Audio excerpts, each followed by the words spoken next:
Hello po sa inyong lahat mga ka-crypto. Ako po si Pinoy Crypto Trader at sa video na ito ay atin pong pag-uusapan ang tungkol sa balitang ito kung saan ang sabi po rito ay Bitcoin's bull cycle is coming. Will it hit $53,000 before the breakout? Ayan, paparating na raw po ang bull cycle dito kay Bitcoin. At ang tanong rito ay magagawa kaya niyang patamaan ang $53,000 bago po siya makaranas ng isang breakout. Kaya yan po ang ating pag-uusapan sa video na ito.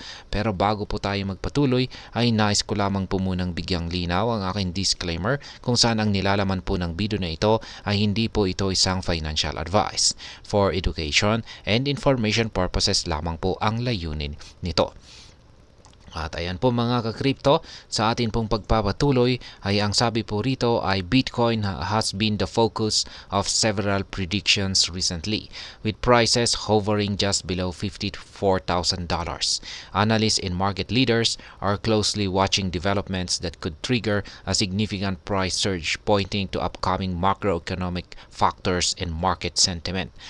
Ayan, yung mga karamihan daw po ay nakafocus daw po sa mga bullish predictions dito kay Bitcoin. At kamakailan lamang ay naglalaro po ang presyo ni Bitcoin sa ilalim ng presyong $54,000.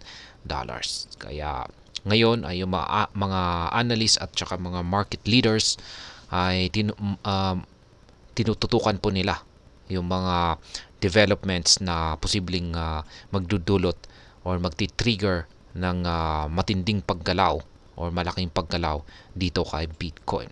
Kaya mukhang yan po ay may mga kaugnayan sa mga macroeconomic factors at ang market sentiment.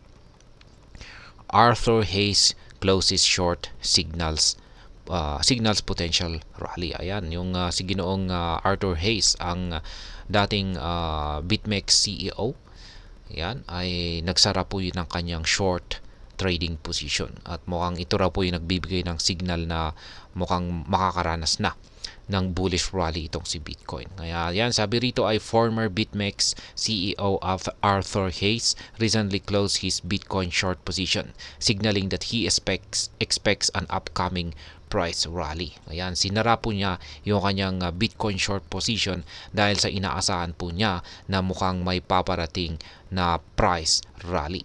Initially concerned about a dip below $50,000, Hayes shifted his outlook, suggesting that liquidity injections from the US Federal Reserve could drive a surge as early as next week. Ayan. Kaya inaasahan po ni Ginoong Hayes na mukhang yung magdudulot po sa price surge na ito or price rally ni Bitcoin ay ang US Federal Reserve. Ayan, kung saan ay magkakaroon po raw ng injection sa liquidity nito. He commented that a potential increase in the money supply from the Fed could act as a catalyst for the Bitcoin price jump. Ayan, ito raw yung magdudulot ng catalyst, yung magkakaroon daw po ng increase sa money supply dito sa market ni Bitcoin. At dulot po yan ng Fed. Kaya yan ang magsisilbing catalyst nito para ito ay umangat. In a recent post, Hayes emphasized that the Fed's actions, overseen by Treasury Secretary Janet Yellen, might trigger a reversal in the bearish trend, opening up the possibility for Bitcoin to rise. Hayes closing at his short position aligns with the growing sentiment that crypto market are about to see a liquidity boost, which could lead to a bullish phase. Kaya yan na nga. Mukhang magkakaroon na raw ng trigger reversal sa bearish trend na nararanasan ni Bitcoin. At ito po yung magbubukas sa posibilidad para itong si Bitcoin ay umangat. Kaya yan na rin ang dahilan kung bakit sinara ni Ginoong Hayes yung kanyang short trading positions. Michael Van de Pope predictions final correction before 2-year bull run. Ayan na rin po si Ginoong Michael Van de Pope. Crypto analyst Michael Van de Pope shared a similar optimistic view, predicting that Bitcoin is nearing the end of its corrective phase. He expects Bitcoin to briefly test $53,000 before breaking upward into what he forecast as a 2-year bull run. This final correction, Van de Pope notes is critical before Bitcoin heads into one of the largest bull cycles in history. Ayan. Base po sa analysis ni Ginoong Michael Van de Poppe dito ay iti-test daw po muna ni Bitcoin yung presyong $53,000 bago ito magkakaroon ng rebound at aangat. Ayan. Van de Poppe cites upcoming Federal Reserve rate cuts, a weakening U.S. economy, and increased global liquidity, particularly from China, as key factors that could propel Bitcoin into this extended rally. He draws comparisons to 2019 market behavior, noting that Bitcoin is in a similar position, where a significant correction could lead to an extended bull market. Kaya yan po yung mga bagay na tinukoy ni Ginoong Michael Van de Poppe kung bakit si Bitcoin ay makakaranas ng matinding rally ngayong cycle na ito. Yan, ito naman si Zeus Orman. Bitcoin could catch fire with younger investor. Financial advisor Zeus Orman added to the bullish sentiment by highlighting Bitcoin's long-term potential, particularly among younger generations. Orman, who is bullish on Bitcoin via ETF, believes that a younger people mature financially, they will turn to Bitcoin as a preferred investment. While she expressed doubts about Bitcoin's role as a currency or store of value, she remains optimistic about its future growth as a mainstream asset class, largely due to the enthusiasm of younger investor. Ayan, ayon naman po kay Madam Zeus Orman or Susie Orman, ay siya po ay naniniwala na itong si Bitcoin ay marami pong mag-i-invest dito na mga kabataan.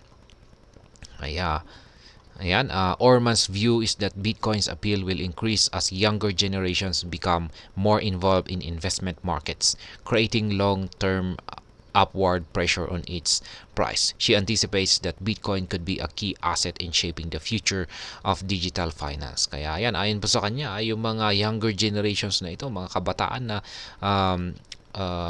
may mature na pag-iisip sa pag-i-invest ay isa po sila sa mga magdudulot ng demand dito kay Bitcoin para umangat ito. Federal Reserve September 18 meeting key to Bitcoin's future. Ayan, ito na po yung Fed. Ayan, na yung kanyang yung rate cut. Ayan, magaganap na po yan sa September 18. The next big event on the crypto calendar is the Federal Reserve meeting on September 18, where interest rate decisions will be made. Market observers are betting on a rate cut, which could inject significant liquidity into the market. Such a move would likely benefit Bitcoin and other risk assets, as lower rates generally encourage market participation and higher asset prices. Ayan po.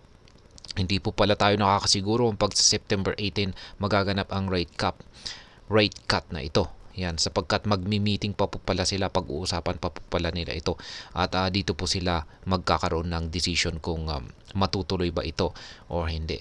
Pero marami pong mga analyst ang nagsasabi na yung kapag naganap ang rate cut na ito ay isa po ito sa magdudulot ng catalyst kay Bitcoin para umangat ito. Ayan, is Bitcoin set for a bull run? All signs point to Bitcoin being on the brink of a major rally. With liquidity injections expected from the Federal Reserve, key market analysts such as Arthur Hayes and Michael Van de Poppe projecting significant price growth, and younger generations showing increasing interest in Bitcoin, the stage seems to set for what could be one of the most substantial bull runs in recent history. Kaya yan, mukhang itong si Bitcoin ay naghahanda na para sa isang bull run, kasi yung mga lahat ng mga nabanggit dito ay ito po ay tumutugma kung saan ay nagsasabing mukhang handang-handa na si Bitcoin na makaranas sa isang matinding pag-angat sa presyo. Ayan, will short-term correction see Bitcoin test $50,000? The overall outlook is strongly bullish, with the potential for the cryptocurrency to break through key resistance levels in the coming weeks. Kaya mukhang mukhang uumpisan na po ni Bitcoin ang pagbabasag sa mga resistance levels sa mga paparating na linggo. At ayan, hanggang dito na lamang po tayo sa video na ito mga ka-crypto. Sana po ay inyong nagustuhan ang aking paliwanag sa video na ito. Kung inyo po itong nagustuhan, pakiclick lamang po ang like button nito. Para naman po sa mga bago lamang dito, kayo po ay aking inaanyayahan para mag-subscribe. Pakiclick na rin po ang bell icon nito dahil ito po ang siyang magsisilbing notification nito sa mga bago kong videos na akin pong ina-upload sa aking YouTube channel na ito. Marami pong salamat sa panonood. Ingat po tayo lagi at God bless po sa ating lahat.